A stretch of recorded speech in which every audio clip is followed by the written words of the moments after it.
to life. Today we're going to gain immensely in life in a way that you probably never expected. Well, l'chaim.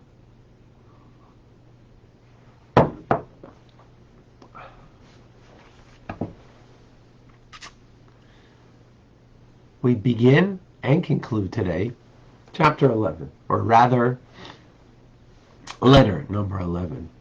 Chapter 11 in America has a negative connotation to it. Letter 11. Ooh. The Alter Rebbe sets the bar extremely high, on such a level that I see it as the bar to look towards, not the bar that we're going to reach. That in fact, life is but one kodak moment. Each moment is just a kodak moment. Is that possible? That we can live such a life? Is that probable? So, this is Chabad teaching, so therefore it's intellectual understanding. It's not just, nice phraseology. So let's embark on a journey here together. And I'm forewarning everybody that it's going to sounds like beyond anything that we might accomplish, or might even want to accomplish. But that's okay. If we gain something from this and we incorporate, try to understand the truth of it as opposed to the feeling of it. The truth of the teachings. This letter is known as Lahaskilcha Bina, to enlighten you with understanding.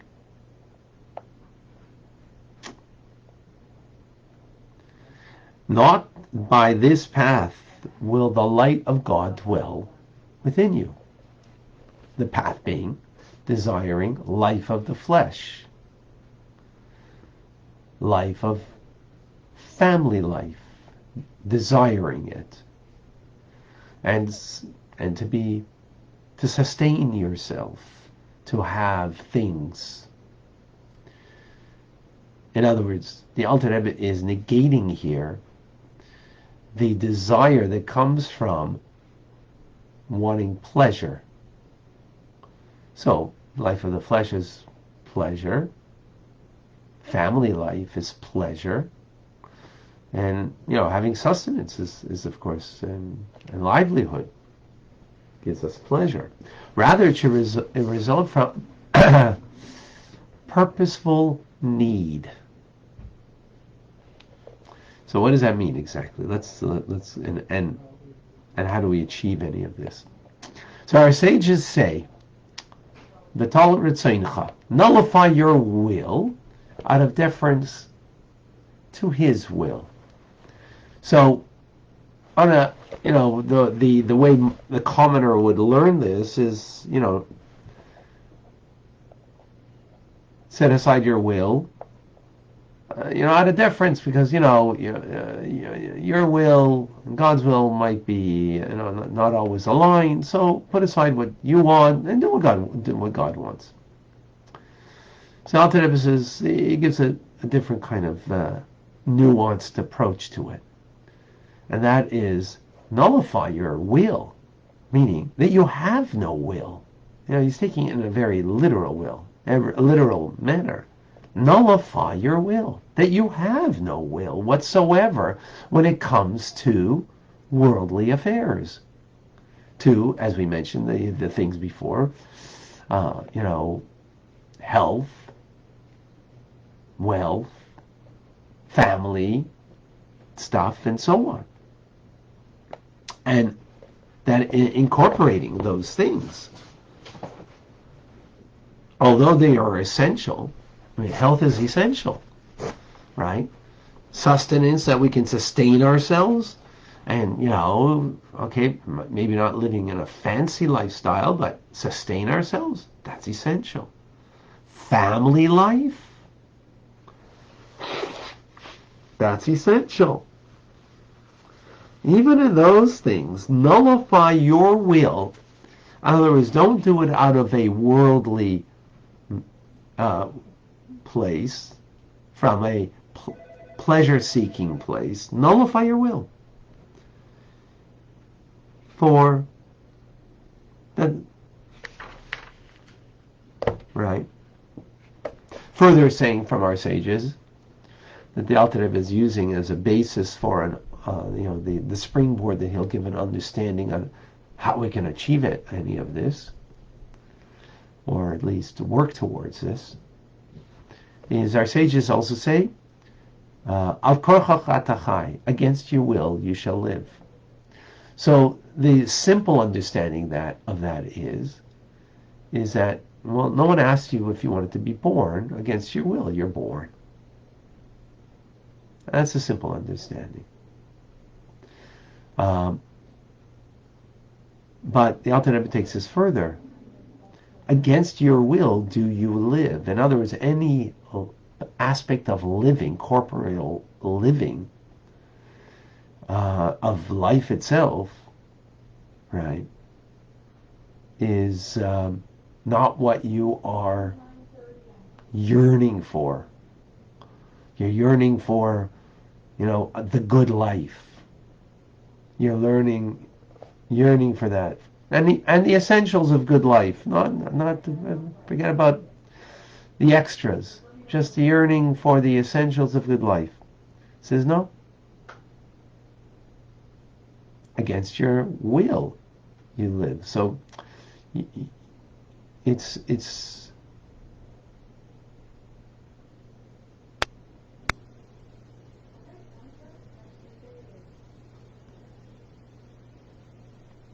in other words, this even takes a step further of nullify your will, that you have no will. Right here it's even like your whole fact of being is against your will almost, so to speak. So what does that mean? So the other means like this. When then you will be lacking in any of these areas, right? You're going to be pained by the absence of good health, let's say. You'll be able to deal with that with equanimity. Because the natural will of a person is to have pleasure of their lives, in life itself, of life itself, meaning being alive and healthy and having the pleasure thereof, right? And likewise, when it comes to sustenance, the pleasure of having your needs being taken care of, having the pleasure of family life. And when I say family life, I mean it's a very broad, broad area. The pleasure of it, whatever that means. The point is, it's the pleasure of it. And what the Alter Rebbe is saying here is, against your will, you're alive. In other words, it's as if you have no will in that. As I said, this is a very high bar to achieve. This is the truly righteous are there. The point of this, though, is that when you will be lacking, there will be an equanimity. You will, you can feel pain, but you won't suffer. You'll never be a victim of any kind of circumstance. You will, as we're going to learn now, how do we achieve such a thing? Is that something even, some people might question, do I want to achieve that? Well, let's go through the process of understanding here first. Again, this is Chabad. Chabad is about taking an idea, an ideal, a Torah teachings, and trying to understand it as best as we can, because when something makes sense intellectually, right, as best as it can make sense to us, then we can allow that to feed us in our heart and allow us to engage in life very differently, of course. Okay, Bira Inyan. Let's clarify this. How can this be achieved? Again, this is a high bar, and I just want to, again, remind everybody, the way I look at this is not that this is what is to be achieved, but this is the direction to go to. So if you don't achieve this, you're not a failure. If you are in that direction and achieving more of this idea, then that is an amazing thing. So how do we understand this? The Alter Rebbe says this can be achieved when there's an absolute belief. So it starts with a belief in something. And what is that? And what he calls Yotzer Bereshis. That's in the Aleinu prayer. Yotzer Bereshis is the one who formed the beginnings of creation, is a term. And it's Bereshis refers to Chachma. What this means is that creation is a something, a yesh, right? And it comes from ayin, from nothingness, which is called Reshis, the beginning, Chachma, divine wisdom. This divine wisdom is not something we can apprehend. The truth is, even a Nas Chachma is only the source of intelligence, of understanding, of Bina, and it itself is not really something that we apprehend. But definitely when it comes to the divine attribute of Chachma, it is not something that any created being can apprehend. Now, this creation that we're talking about, that God is creating, is every moment. Every moment He's bringing me, you, and everything in creation, the situation I'm involved in, He's bringing an ex nihilo, something from nothing. And it, again, is coming from the divine wisdom of God that animates everything. Now, says the Alter Rebbe, if we would contemplate this idea, right, that God is creating from His divine wisdom me and my situation and the world, something from nothing, every moment, when we will contemplate this, again, it's every moment, how could a person entertain the thought that they are suffering? Or that they have an affliction related to family life, to life itself, to health, and to our sustenance, and to, our livelihood, or whatever the kind of worldly suffering. Because if the ayin of the nothingness of God, which is His chachma, His wisdom, is the source of this moment that He's creating, what does that mean? It means there's life there. It means there's goodness there, and delight. Yes, it transcends our intelligence. It's not that we apprehend this. It's not that we get it intellectually, and not that we feel it in our feelings, or rather our senses, our five senses don't get that. Of course not. So our five senses don't get it. Our intelligence now can understand the concept that God is animating the world every moment, but we don't experience it. That's why it's called faith. Not because it's not in an intellectual appreciation of something, because I can't experience that intellectual awareness. I can't experience it. So therefore he calls it a matter of faith.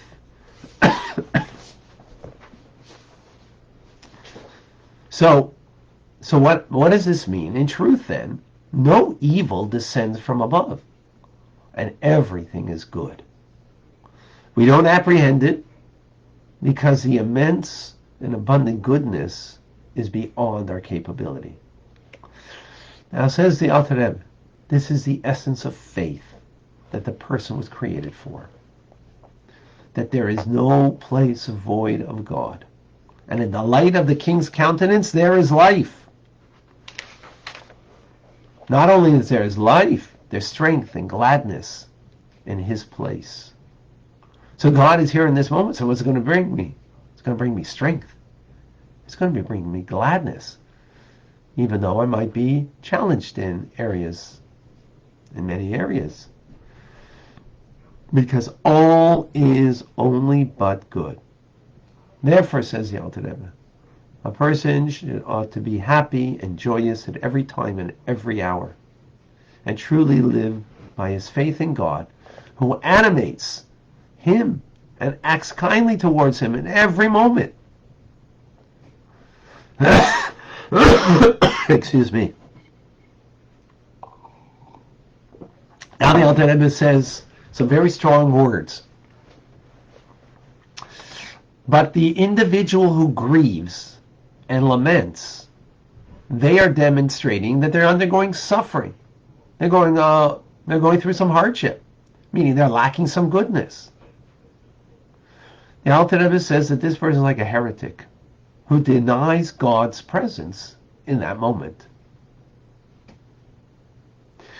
And this is why the Kabbalists, they rejected the trait of sadness. Sadness is the worst thing there can be. It's deadening. Sadness comes because God is not there in that moment in your life. So the truly faithful, and again, this is a very high bar. I repeat this over and over to make sure that we are aware that this is something to work towards. This is not something that we should feel that, if I don't achieve this, then even though the Alter Rebbe is going to say even stronger words shortly, but don't be perturbed by that. He's just speaking in absolute terms, absolute truth. So absolute truth is very harsh.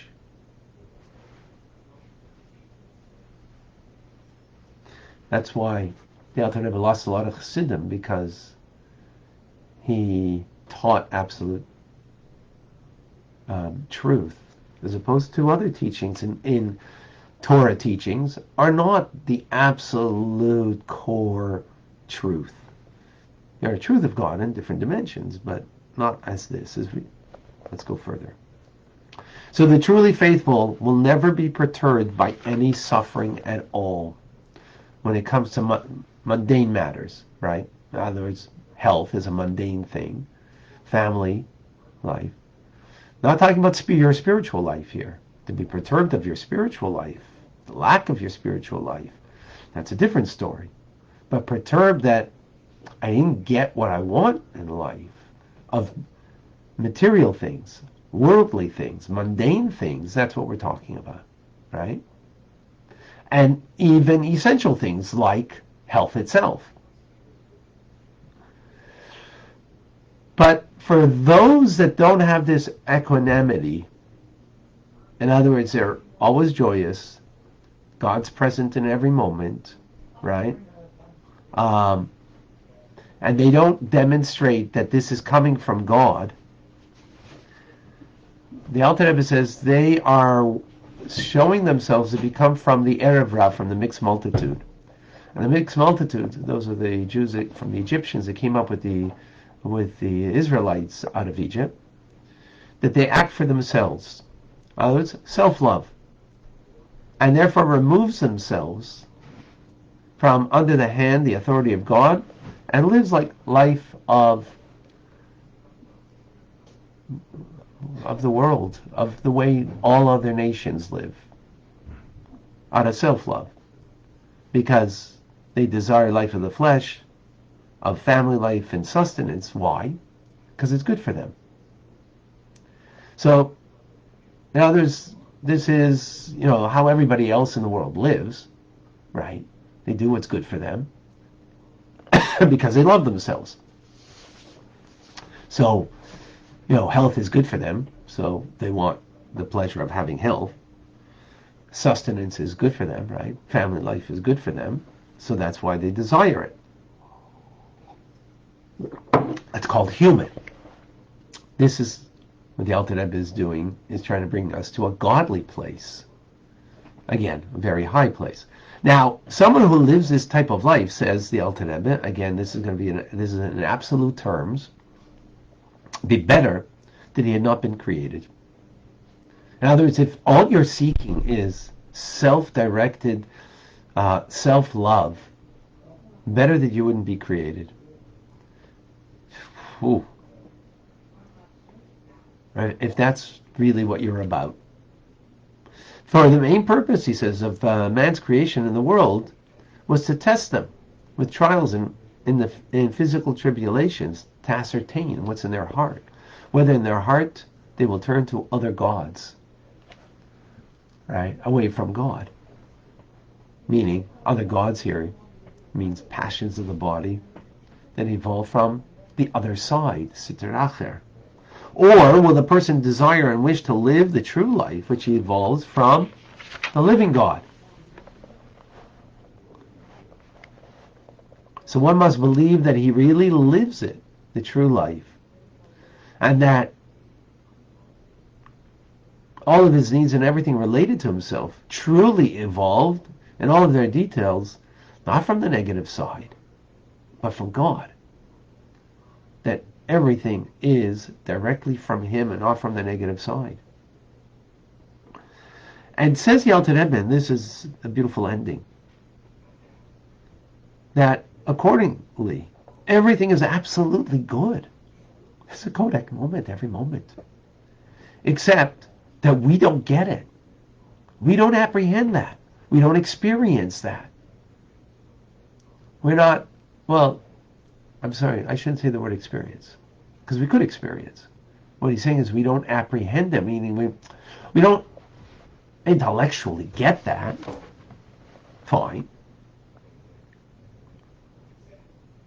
Right, how this is, and by the way, we're only talking about in our lives. We're not talking about if something happened to somebody else. That's not what we're talking about and how to approach that. We're specifically and only speaking about how things are evolving in my life and the suffering that I go through, not someone else's suffering. That's a whole different story on how we have to deal with that, and we're not going to deal with that now. But says the Alter Rebbe, in conclusion, the one who believes this truly, that everything is absolutely good, that everything becomes good even at a revealed level. Wow. In other words, when you hold strong by this such a faith, in which one believes that what is manifestly seems to be negative, seems to be evil, seems to be bad, in fact receives its entire vitality from the supreme good of God, from his Chokhmah, as we said, that his Chokhmah is, Yetzer Bereshis is bringing into creation every moment, that which we don't apprehend, but is coming from a transcendent place. By this faith, the imagined negativity is truly absorbed and sublimated into a supreme goodness, so that it will become palpable for the person to see the revealed goodness with their eye. Again, for themselves, not for someone else. This is not a lecture to give to anybody else. I was speaking to me right now, not to you. You wanted to listen? I warned you what this is going to be.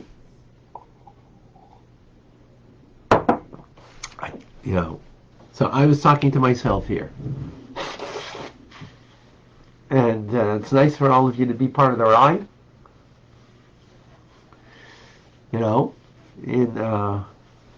It's wonderful. But I wasn't lecturing to anybody but to me. Or not lecturing, trying to absorb and live the teachings for myself. So yes, life is but one kodak moment, one after the other. Very high bar, But if we followed and we understood the teachings, what I hope for myself and for you likewise is at least whatever challenges that we go through. And by the way, I do this for myself, and when going through a challenge or a suffering, try to meditate. And that's what he spoke about, meditate. That this is coming from God right now. And therefore it's all good. I don't perceive the goodness. I don't apprehend it. But I believe that. That's why it's faith. Right? And because I do, I've experienced exactly what he says here. That I'm able to apprehend afterwards that it actually is good. I'm able to actually apprehend. Not always, but at times, for sure. To actually get it. Wow, that was good. It was difficult. It was challenging. There was even pain. But it's okay. Pain's not bad. Pain is a warning that there's something to be fixed, like a painful tooth.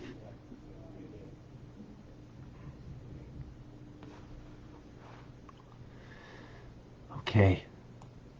Chris has a question. Chris, I just got too late. Laurie and Chris, you'll have to repost your question because I just lost the feed.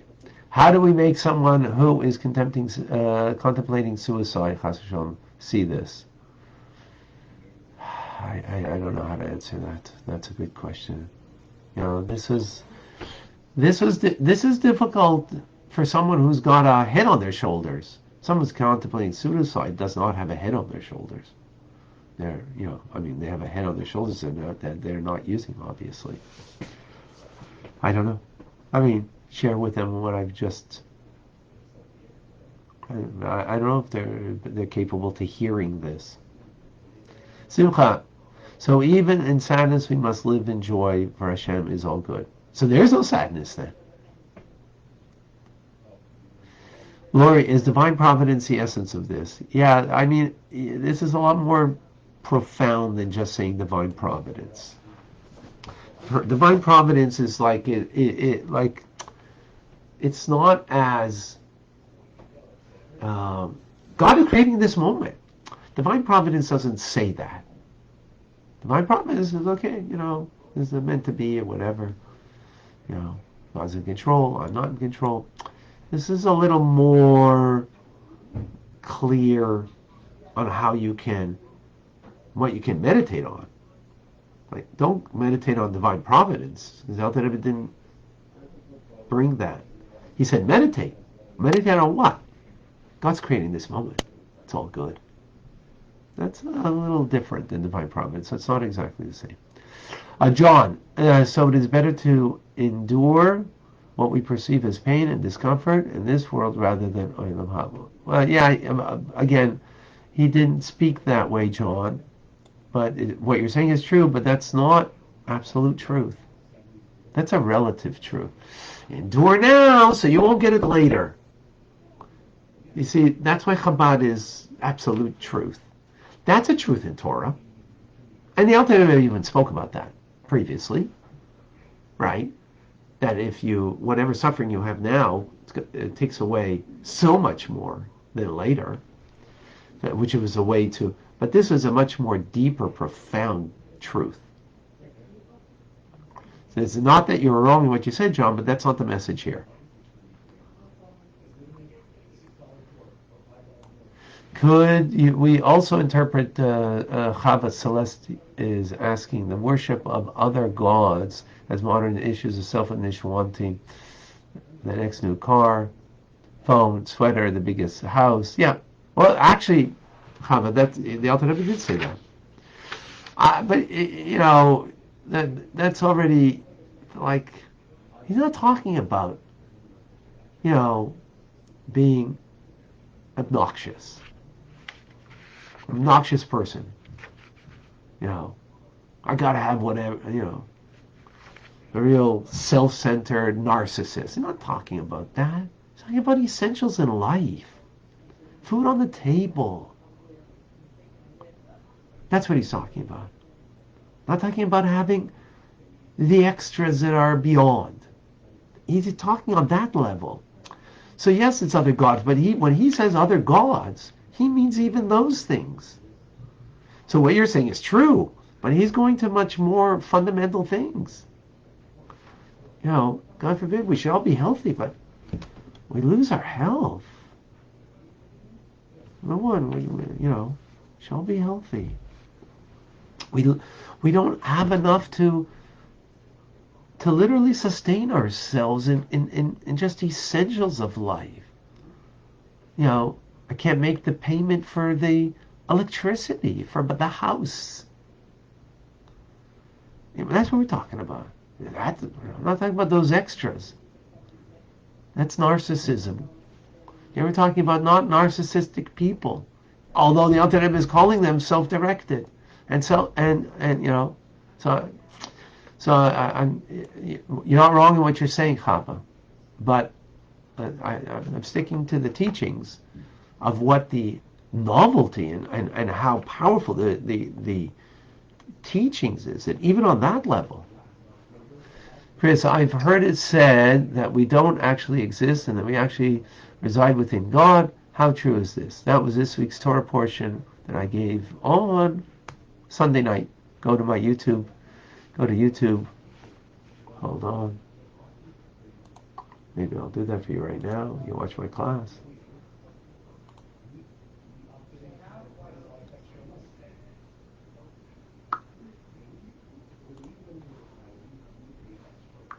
Just double check here. Give me a moment. That's a great question, Chris.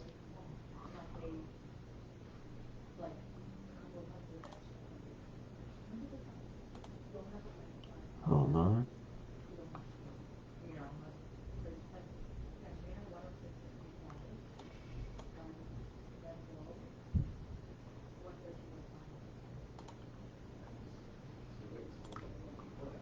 Okay, I don't have it up yet.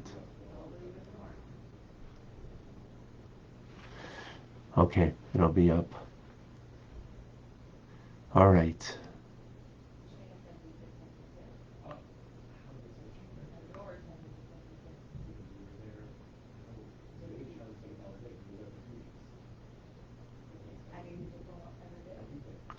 Okay. Rachel has a question.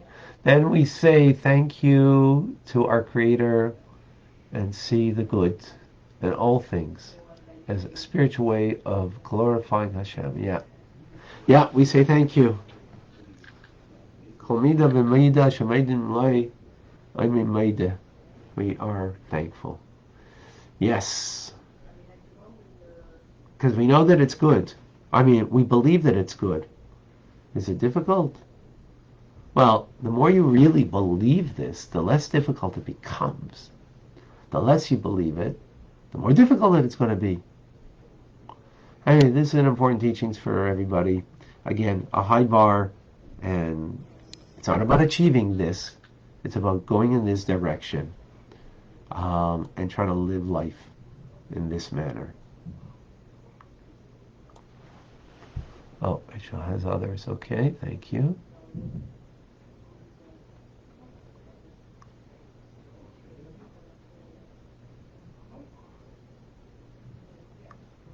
Oh, Rachel, is it difficult to attain because we are living in a world with physical needs and need to survive this physical life? No, because we're the human condition is that we love ourselves and we do what's good for us. We want pleasure in life. We don't want pain in life. That is a bottom line. Period. Right? That's the bottom line. That's the human condition. The Alter Rebbe is trying to bring us is to a godly condition. That's all. So of course, that's the way we are, and to overcome that is a lot of work.